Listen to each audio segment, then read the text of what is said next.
25. maijā pie Brīvības pieminekļa notiks Krūts veselības diena. Krūts veselības informatīvās kampaņas Pārbaudi krūtis, lai dzīvotu ietvaros 25. maijā pie Brīvības pieminekļa notiks Krūts veselības diena, kas noslēgsies ar rozā lentītes draudzības gājienu Ejam kopā, lai dzīvotu. Līdz arēnai Rīga, kur visi kopā varēsim vērot īpašu labdarības basketbola spēli starp Latvijas un Grieķijas sieviešu basketbola izlasēm. Gājiena dalībniekiem ieeja spēlē bez maksas. Pasākumi pie Brīvības pieminekļa jau no 1:00 dienā. Vairāk informācijas www.pārbaudekrūtis.lv. Sievietes ir lieli maleči, sievietes ir aktīvas, par tas priecē.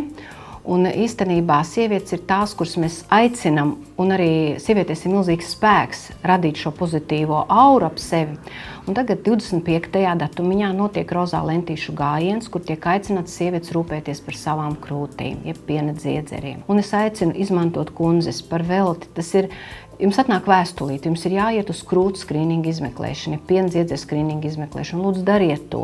Un dariet to visās mūsu VCA apvienības poliklīnikās, jeb medicīnas centros. Mēs esam 7, un visos 7 medicīnas centros ir mamogrāfs. Dariet to, nāciet izmeklēt. Protams, tā skaitā pulsā laipni gaidīts. Un aicinu piedalīties šajā pasākumā 25. datumā, jo mēs apliecināsim par to, ka sievietes ir zinošas, gribošas un varošas un rūpēs par savu veselību.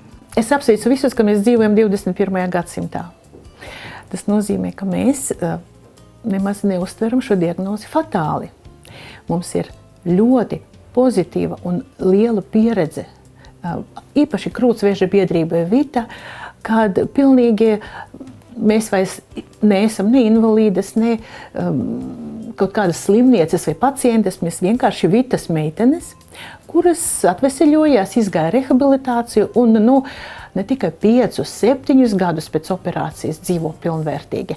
Mūsu biedrības statistikā ir pat 20 gadi pēc operācijas, 30 gadi un nesen mūsu jubilejā, kad biedrībai svinējam 20 gadu dzimšanas dienu, mums atnāca viena no agrākajām mūsu biedrenēm, kura, varat iedomāties, 30 gadus atpakaļ tika izoperēta.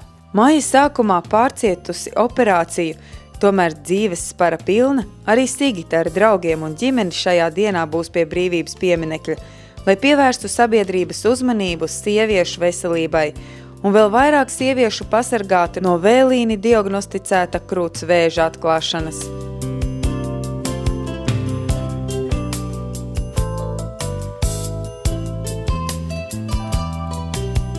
Pret krūts vēzi ir iespējams cīnīties, krūts vēzi ir iespējams uzvarēt.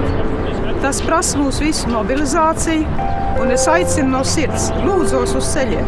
Visas Latvijas sievietes, lūdzu, ejiet rīt, parīt, aizparīt. Nākamnedēļ ejiet uz pārbaudēm, tās ir pa brīvu, lai jūs un jūsu tuvinieki varētu dzīvot ar mierīgu prātu.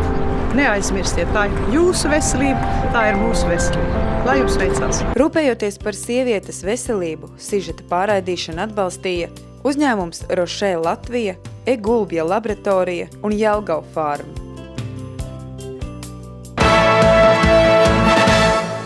Katra vasara vecākiem sākas ar pārdomām, kā bērni pavadīs garās brīvdienas. Satraukums varētu būt par katru bērnu, īpaši mazākajiem. Situācijā, kad bērnam ir vasaras brīvlaiks, savukārt vecāki šajā laikā atrodas darbā, īpaši vērīgi jārisina jautājums par bērnu uzraudzību.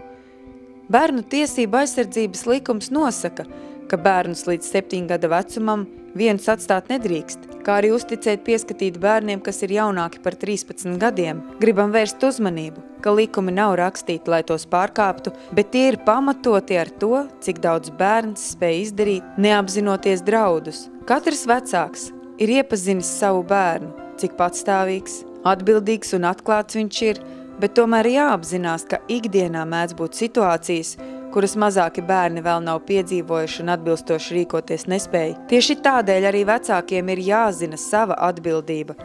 Rūpēties un sargāt savu bērnu, nenoveļot šo atbildību uz vecāku māsu vai brāli, kurš nav atbilstošā vecumā. Atskatoties uz iepriekšējā gada vasaru, ir lietas, kurām ir jāpievērš uzmanība. Mediķi atzīmē, ka analizējot gūto traumu datus, skaidri iezīmējas zona, kurā bērni gūst visvairāk traumu. Un tā ir māja.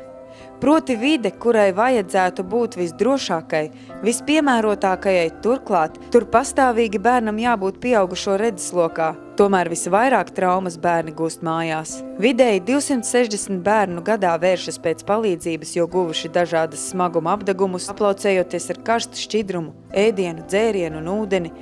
Bīstamas ir arī elektroierīces, kuru vadi ir brīvi pieejami.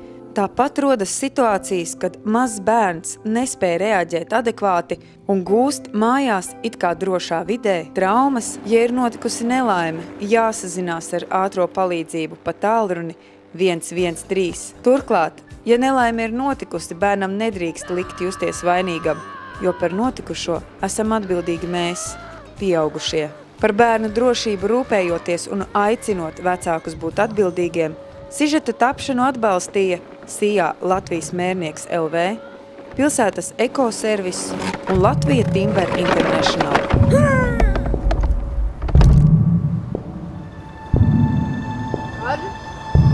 Kad? Izrauj stepsi! Kaža! Kaža! Kas tev?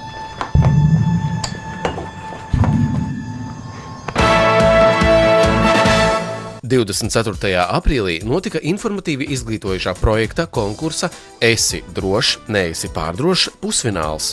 Konkursā piedalījās Rīgas, Jūrmalas un Rīgas reģiona 7. un 8. klašu skolēni. No 86 pieteiktām komandām konkursa pusfināli bija izvirzītas 20. Lai iekļūtu pusfinālā, komandām bija jāatbild uz konkursa žūrijas sagatavotiem jautājumiem. Konkursu Esi drošs, neesi pārdrošs organizē Iekšlietu ministrija sadarbībā ar Valsts ugunsdzēsības un glābšanas dienestu, Valsts policiju, Neatliekamās medicīniskās palīdzības dienestu, Līvu akvaparku un akciju sabiedrību Latvijas gāze, kuras telpās Rīgā Vagonielā 20 arī norisinājās pusfināls. Liels paldies, bērni, ka jūs esat visi te ieradušies. Es saprotu, ka jūs visi esat arī gatavojušies šim konkursam. Pašlaik tas ir pusfināls, lieta ir nopietna. Tie jautājumi, ko mēs apskatām konkursā, viņi ir ļoti svarīgi. Viņi ir ļoti svarīgi ne tikai jums. Viņi ir ļoti svarīgi jūsu vecākiem, ļoti svarīgi jūsu kaimiņiem, ļoti svarīgs jebkuram Latvijas iedzīvotājiem. Jo jums jāprot sniegt pirmā palīdzība jebkurā situācijā. Vai tā ir avārijas situācija, vai tas ir pēkšņi ugunsgrēks, kā man jārīkojās, vai es varu loku atvērt, vai tomēr nedrīkst, kur man jāzvana, kā man jārīkojās gadījumā, ja ir gāzes noplūde, un pēkšņi es sajūtu tādu kā skābu, kā posta smaku. Es nesaprotu, kas tā pa smaku. Ziniet, tā ir gāzes smaka. Gāzes noplūde, jebkurā vietā, vai tā ir virtuvē, vai tā ir kāpņu telpā, vai tā ir pagrabā, ir ārkārtīgi bīstama. Šī te konkursa devīze Esi drošs, neesi pārdrošs jau ietver sevi visu un izsaka šo te mērķi šī konkursa, kuru mēs gribam sasniegt. Jo šeit jūs iepazīties ar elementārām drošības prasībām, kuras ir jāievēro, lai nepakļautu riskam sevi, savus draugus, vecākus un visus, kas atrodas ap jums. Ļoti apsveicams pasākums. Tiešām šī iniciatīva, kas nāca no glābšanas dienesta, jau īstenojās 3. gadu. Manuprāt, tas ir vistiešākais, ātrākais veids, kā mēs varam dot mūsu jauniešiem pamatzināšanas. Šā gada 16. maijā kārtējā sabiedriskā transporta padomes sēdē tika skatīts jautājums par pārvadātāju finanšu stāvokli. Šobrīd valstī pārvadājums veids 45 pārvadātāji. Ar 2013. gada 1. janvāri stājās spēkā grozījumi ministra kabineta noteikumos, kuri paredz, ka finansējums pasažieru pārvadājumu uzņēmumiem netiek atmaksāts pilnā apmērā, bet tiek vērtēts valstī vidējais līmenis un izmaksas, kuras pārsniedz šo vidējo līmeni par 5% un vairāk netiek sektas. Šobrīd ir izanalizēti 2013. gada rezultāti, un mēs redzam, ka valstī kopumā ir 19 uzņēmumi vietējā satiksmē un 3 starppilsētu uzņēmumi, kuriem vairāk vai mazāk šīs izmaksas netiek sektas pilnā apmērā. Šie uzņēmumi var tikt iedalīti 3 kategorijās vai 3 daļās. Viena ir tādi, kuriem tiešām ir objektīvi apstākļi, vēsturiskie vai kādi citi, kuru dēļ šī pašizmaksa noteiktā sektorā ir augstāka kā citiem. Ir uzņēmumi, kuri vienkārši nezināja, kā viņus skar šo noteikumu vairāk vai mazāk pielietošanu, un līdz ar to viņu izmaksas visas var netikt atmaksātas. Un trešie ir uzņēmumi, kuri cerēja apstrīdēja šos noteikumus un cerēja, ka noteikumi pilnā apmērā nestāsies spēkā, un līdz ar to viņi kaut kādā veidā var turpināt neekonomisko rīkošanos. Jāsaka, ka ir labi, ka ir Sabiedriskā transporta padome, jo no vienas puses ir autotransporta direkcija, kā valsts dotācijas uzraudzītāji un valsts līdzekļu taupītāji, un no otras puses ir pārvadātāji, kuri loģiski grib, lai visas viņu izmaksas tiktu kompensētas, kā to paredz jau 2008. gadā noslēgtie līgumi.